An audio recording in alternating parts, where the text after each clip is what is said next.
Hello दोस्तों, नया voice में आपका स्वागत है। ये कहानी है ससुराल में पहली सुबह। मुझे लगता है वर्तमान में ज़माना बदल गया है और इस बदलते हुए ज़माने की सोच में हर लड़के और लड़की को शादी के पूर्व मिलने, एक दूसरे से व्यक्तिगत रूप से बात करने की छूट देनी शुरू कर देनी चाहिए, जो काफ़ी तारीफ़ के काबिल भी है। यह वैसे देखा जाए तो सही भी है। आखिरकार पति पत्नी बनना ही है, साथ में जीवन बिताना ही है, उम्र भर के लिए। तो जी हाँ दोस्तों, पहले से जब जान पहचान रहेगी तो नई नवेली बहू को ससुराल में पहले दिन कदम रखते ही किसी भी प्रकार की झिझक नहीं होगी, जैसे कि मुझे हुई थी। मैं जब ससुराल आई थी बहुत ही सहमी सहमी सी आई थी, और जी हाँ, परिवार में सबका स्वभाव समझने में भी समय लग गया। मैं ठहरी कामकाजी, तो घर और कार्यालय के बीच सामंजस्य बैठाना भी जरूरी था, क्योंकि सभी के सहयोग से ही तो गृहस्थी चलानी है ना। मन ही मन सोच रही थी कि अभी तो परंपरागत शादी की रस्में से कहीं नहीं जा पाई थी कि ससुराल में आकर दूसरी रस्में शुरू। इन्हीं रस्मों के दौरान एक रस्म होती है जिसमें दूल्हा दुल्हन को छलनी सिर के ऊपर रखकर नहलाया जाता है, और फिर दूसरी रस्में होती हैं। मैं एकदम नई नई इस घर में ज़्यादा जानती नहीं थी किसी को, और न ही स्वभाव पहचानती थी। सास ससुर, शादीशुदा ननद, बीच वाले देवर जेठानी और एक छोटा देवर जिनकी शादी होनी थी।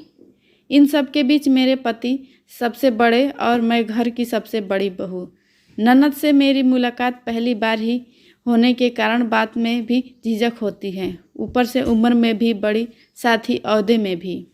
जी हाँ दोस्तों, आप यह सोच रहे होंगे कि मैं यह सब क्यों जिक्र कर रही हूँ, क्योंकि हम नई नवेली बहू अपने ससुराल में कदम रखते ही थोड़ी सहमी सहमी ही रहती हैं, और मन में रहता है संकोच कि अपना निर्वाह यहाँ हो पाएगा या नहीं, मेरा स्वभाव घर के सदस्य समझ पाएंगे या नहीं। इसी असमंजस में शादी की रस्में अलग, और मेरा सोचना है कि हर बहू का हाल ऐसा ही होता होगा जैसा कि मेरा हुआ है।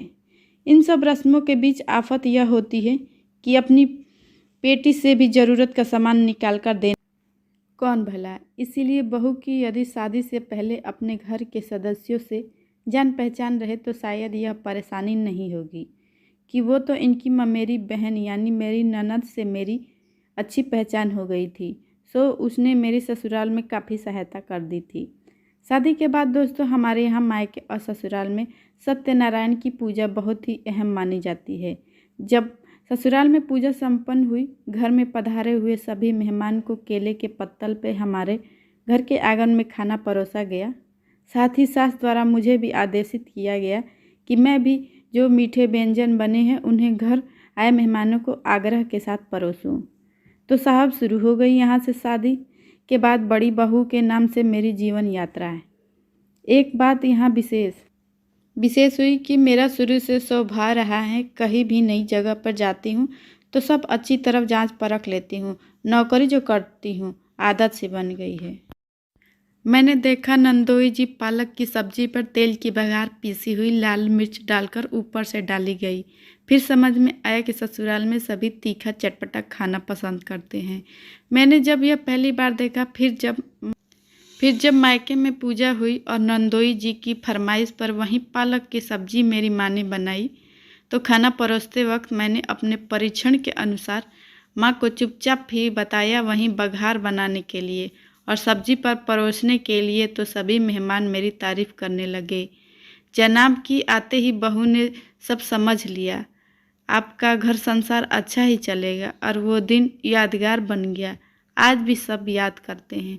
तो दोस्तों ससुराल में अपना सबसे तालमेल बना के रहे, बड़ों का आदर और सम्मान जरूर करें। थैंक यू दोस्तों। स्टोरी कैसी लगी प्लीज़ बताइए।